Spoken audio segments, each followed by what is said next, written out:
Hey everybody, it's Master Gallengeist here, bringing you my review for Captain America issue 27. And I really enjoyed this one because it almost seemed like a kind of soft reset to the story that's going on. We've gotten through most of the parts of Cap being framed for the attack on Ross and everything and kind of getting set back up. Now, granted, he does get framed again at the end of this issue, but it seems to be more that the Red Skull is taking more center stage as the antagonist, and we'll have to see kind of how his plans kind of fall out now. So we start and we see that Cap's pretty much talking about being exonerated and everything, about what he's been seeing through the country, and asking people to believe in themselves and believe in the great things that they can do. And I'm like, yeah, really good to have that kind of Cap thing there. And it's really nice to kind of see Steve's kind of view versus with all the horrible kind of stuff that's gone on. He's talking about like the churches, the attacks, and everything like that, and the factories being closed, and everything that he's kind of like gone through in this arc. And to just ask people to believe in themselves, and then we see the Red Skull's kind of answer at the end. I really like that structure for what's going on in this issue. So he's talking about that, and we also see that like Lucan and Sin are talking about it as well. We see their kind of father-daughter kind of relationship, though Sin still does not acknowledge the Red Skull as being alive in Lucan. We see some interesting things of Lucan berating her for putting a lot of sugar in her coffee and that she should take it black and all that. I'm like, dude, you really have to be that kind of a controlling little bastard, don't you? And granted, Sin's a wildy ass motherfucker, but it's interesting to see that kind of dynamic. And she's talking about like how Captain America's like saying all these stupid things and being pretty much a Star Spangled doofus, whereas the Red Skull's like, no. Granted, he does do stupid and kind of like unsubtle things, but that his idea of being behind the dream and that dream giving others power, that the Red Skull says that he wrongly stands for nothing. It's just he stands for things that the Red Skull doesn't value. He cannot get into his head how the two things differ. But he understands the power of that dream and how that can motivate people, and he, of course, then puts on his Red Skull mask and says that he's got a lot of ideas. So I was like, okay, what's he kind of going to be doing with that? So we then shift over. We see Cap and Sharon pretty much talking about what they need to kind of do. They're, of course, listening to a radio station being like, Captain America's all kind of bullcrap.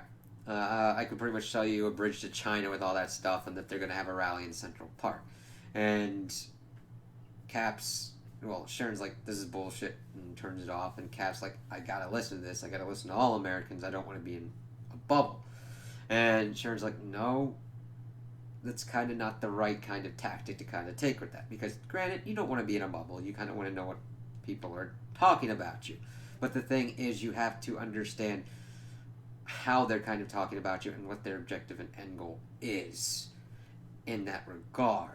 And they, of course, get into the apartment. She's like, no, you should be celebrating that you're exonerated, that you've gotten out of all this stuff, because they're talking about all the things that he's done and all the stuff that has been shown to them a certain way because they don't have all the information. You always have to be careful with that. Be like, all right, weigh these out and see what all the information is, because Cap was in prison for false charges. He didn't kill Ross. And then, of course, all that crap that was going on in that prison was very bad and very wrong. And that riot kind of helped some people out, and it also helped Steve get out so that way he could actively go against the people that were putting people in that prison.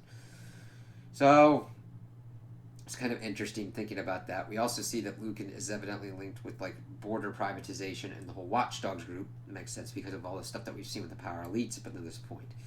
But Sharon, of course, wants to dig deeper of why Steve wants to listen to all this stuff, because she's like, you're not vain on this kind of thing. He's like, he came from a different America. He's like, it feels like a different country.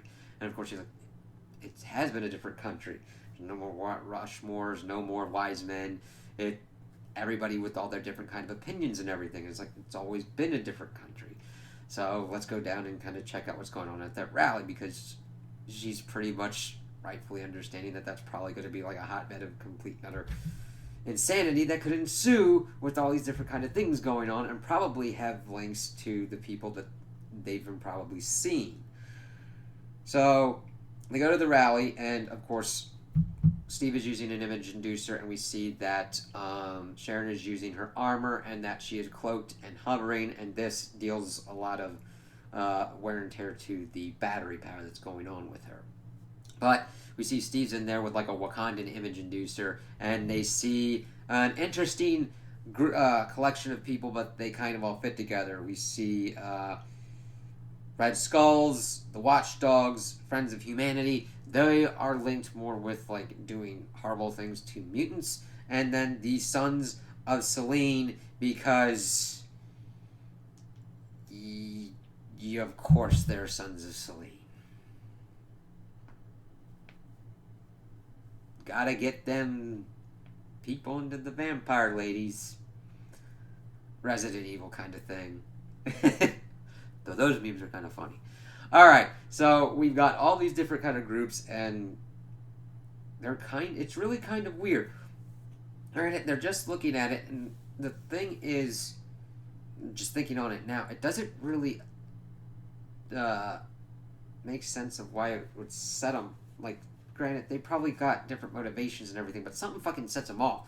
Maybe just because they gotta do the big dick, and fucking crack on each other, but it's really kind of weird. They really needed to do something on that for like more of an inciting incident. It just got rowdy for some odd reason. But while they're there, they then switch over to Lucan and Sin, and we see that she's pretty much just trying to figure out something that's on the DVR. Lucan's pretty much trying to impart into her that men make mistakes, and that you got to learn from those mistakes in order to achieve your goals. And that the biggest problem that he had is that he should have not pretty much imparted on her that he was more than a man. And he then delves into talking about what he has learned, and that hate is natural to humans. And he had tried to use hate to augment and turn people previously, and that didn't work. It kept failing, but no, he just needed to cultivate the hate that's already there, as we see like Watchdogs planning a bomb, and then going into talking about the differences between fighting groups, and that the freedom fighters in like Iraq and Afghanistan would of course using these improvised explosive devices, and how they kind of fit within their goals, and how they would fit into the Red Skull's goals. I was like, okay, this is kind of interesting going that tactic route, because we see that Steve and Sharon are trying to quell what's going on at the rally, because it just broke off into fucking nutsos going like ham on each other for reasons, and they're trying to deal with that. Of course, Red Skull is pontificating and being like, yeah, that's why he's a captain, he's not a general, he doesn't see the whole field. It's like, yeah, fucknuts are like cranking on each other. What do you expect? That kind of has to be dealt with. And then, of course, the explosion goes off, and we then see that the Red Skull takes this to his advantage and pretty much blames it on Captain America, which doesn't really make much sense.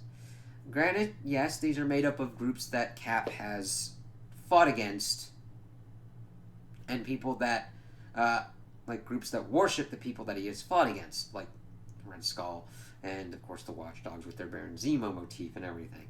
But it doesn't make sense that he would put himself in the middle of something to then have a bomb go off like that, especially with people he cares about. And we have seen that Captain America does not do that to people, and you'd have to go farther to be like Captain Hydra is the one that would do those kind of things. But even then, I would think he would be more tactically inclined to not do that, because he's sitting right next to the goddamn thing. So I have a little bit of problems with that, but we'll have to kind of see how it is. The important thing isn't how logical it is, because that's not the Red Skull's goal, at least from what I'm kind of getting. His goal is to take advantage of hate and just foment it and direct it at something that can be easily targetable, aka Captain America. So we'll have to kind of see how Steve kind of deals with this, how the Daughters of Liberty and the rest of his allies figure out what's going to be going on and what the Red Skull's kind of goal is, because this seems to be the opening act for at least his part, because Alexa Lukin seems to have gone into the background, and same with the Power Elite, but that could fuse back together going forward. So we'll have to see how that kind of shakes out. So those are my opinions on the issue. Tell me what you guys think in the comments below. If you liked it, if you didn't like it, if you agree with me, if you disagree with me.